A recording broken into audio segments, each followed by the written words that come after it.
Bivši oblastniki, komunistični, so lastnikom določenih hiš tamle na Blajvajsovi cesti, bivši Tivolski, ukradli en del zemljišča in enostavno čez tisto naredili cesto.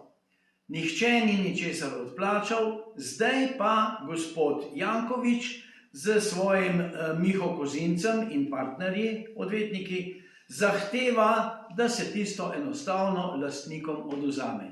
Skratka, zopet se gremo v komunistično varianto, ki bi že zdavnaj morala nehati.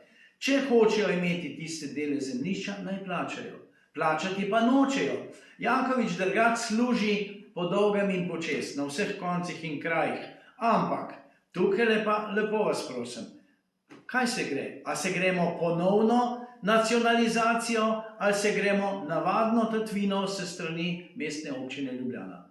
Kajti, lastniki so pripravljeni to prodati, vendar ne po 2 evra za kvadratni meter. A so smešni?